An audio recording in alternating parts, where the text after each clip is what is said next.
Now, following the widespread destruction in the wake of massive landslides in Kerala's hilly Wayanad district, rescue efforts are currently underway as the SDRF, the NDRF, the army all pressed into action to try and bring out many of those stranded. 98 people, that's the number that we have here, who are still missing, could be trapped. We're hoping that rescue teams reach them as early as possible because we know it's been much above 14 hours where they don't have food supplies. Looking at the natural calamity here, we see that food supply has been completely cut off to some of the villages, and 400 people are said to be trapped, but the official number that is missing is 98.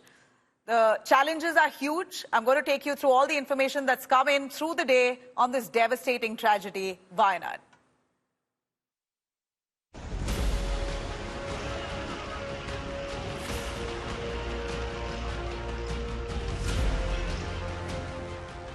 Destruction, deluge and deaths. Stalking Kerala's Wayanad, with deadly landslides striking multiple locations. Bodies of victims were recovered from destroyed homes. Dozens were buried under piles of mud. Destroyed houses, swollen water bodies and uprooted trees dotting the entire landscape. Picturesque hamlets turning into pictures of devastation. Multiple vehicles were either washed away or buried in dirt. There are many challenges, but all the rescue teams are there. From early morning 3:30 itself, rescue operations have started, and NDRF team was there, and also the Fire Force team. They are also specially trained. Our team members were there, and teams from different parts of the state were also sent to Wayanad, and Honorable CM has sought the help of Army, Navy, etc. Indian Army, Air Force, Navy and NDRF have joined state forces searching for survivors buried under debris. Heavy rains and huge boulders from the hills are hindering rescue work. We have sent special teams to Wayanad, especially forensic team, forensic surgeons, forensic professors and others, and also orthopedic surgeons and pediatric surgeons. We have sent a team to Wayanad, and we are sending people also from, not only from Kozhikode, also from Trivandrum we are sending people. Many children are among the dead, whose count may rise as many are still missing. Prime Minister Narendra Modi spoke to Kerala Chief Minister, assuring central assistance. The Prime Minister also announced financial assistance for the survivors. Honorable Chief Minister himself is coordinating rescue disaster management operations from his office. An IAS officer has been appointed as special officer. He will be camping in Wayanad, and CM has sent a team of 5 ministers to Wayanad. So they will be coordinating rescue operations in Wayanad. Kerala Chief Minister Pinarayi Vijayan has instructed officials to run rescue work at war footing. Kozhikode in Kerala is also facing severe rain havoc, leading to multiple landslides. Rescue teams are now racing against time to extricate survivors still buried under massive mounds of soil. With Shilpa Nair, Shibi Mol and Sagai Raj in Wayanad. Bureau Report, India Today. All right, let me cut across to our reporters. We have Shibi KG joining us from Wayanad. Shibi has been tracking these developments very closely right from the start. Shibi, what we saw in 2018, Kerala floods that killed nearly 400 people. This is the next most devastating episode that's hit Kerala. 5 years later, we are looking at a landslide of this magnitude that's hit Wayanad, and the death toll could very well increase. For now, the updated figures we have is 106. Take us through the real challenges that the rescue teams are right now facing.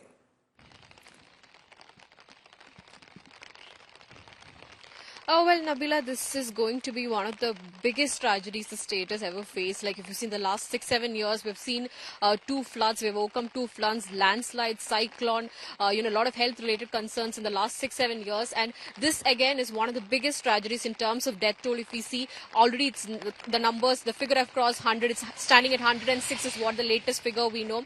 But it is not going to stop there. Unofficially, we are hearing a very, very huge number from the locals there and also the rescue operators there, because still 98 people are missing. That's the official figure that's coming, that 98 people. So the unofficial figure could even be bigger. So the death toll is not going to stop at 106.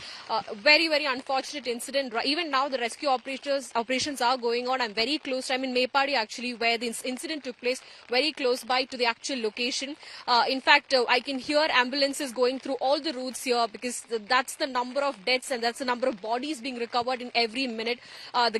One of the major difficulty was the rescue operations in the Mundakai area, because the road or the bridge that was connecting to one side to the other side is across a river actually. So that has been collapsed. So for 15 hours, nobody knew what to do, or there was no other possible measure to be taken out to go that side and rescue people. In fact, that is a very high risk area, but there weren't a lot of people staying there. But a lot of people had travel to the nearby resorts and all these places, to be safer, to be at the safer location. So a lot of people are stuck there. That is what we're understanding. So a lot the of them army are has stuck started at the resort rescue areas. operations and they've already rescued. We're going to come back to you, Shibi. For the moment, stay with us. I'm going to quickly cut across to Veena George, Kerala Health Minister, joining us on the phone line. She's en route right now to Wayanad. I've spoken to her just a few minutes ago. Ms. Veena, thanks very much for sparing a few minutes with us. If you could please detail for us the challenges that the Kerala government is right now facing in rescuing those who are stranded.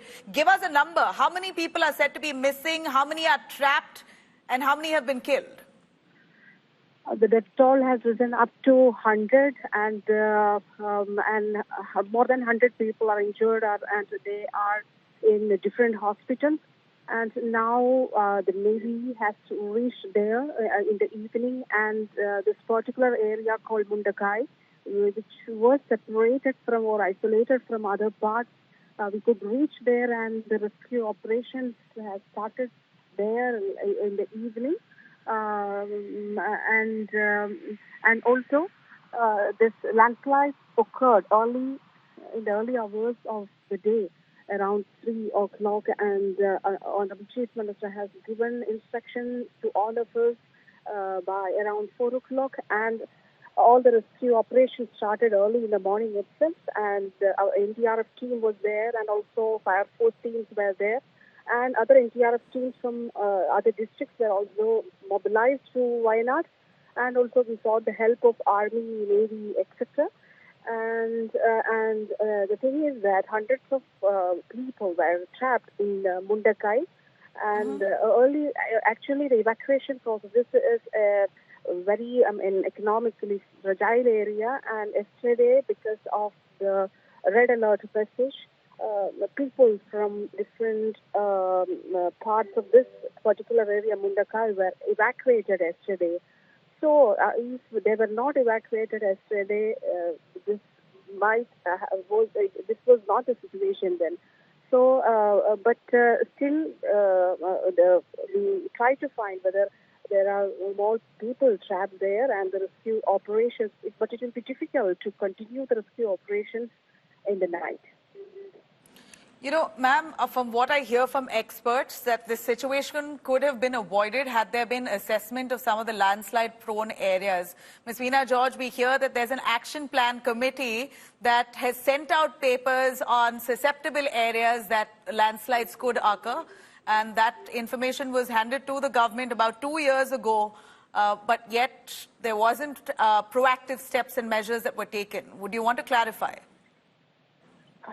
See, now the priority of the government is to rescue our people. But since you asked the question, we have already mapped these areas where there is high probability of landslides. And as I told you, this particular area is highly probable, or there is high probability of landslides here. And because that red alert message was there yesterday, that message was given to the public, and people were evacuated from different colonies of this particular area.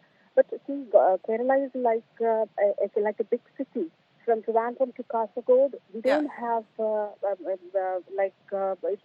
village, then agriculture land, then village. It's not like that. It's like a big city. So the population density is very high. So, and also we usually find it difficult to rehabilitate the people. So what we do is that during monsoon we give the alert messages, and people or the district panchayat and the local self bodies they will give this message to the public, and the evacuation process will be done. That is that is how we.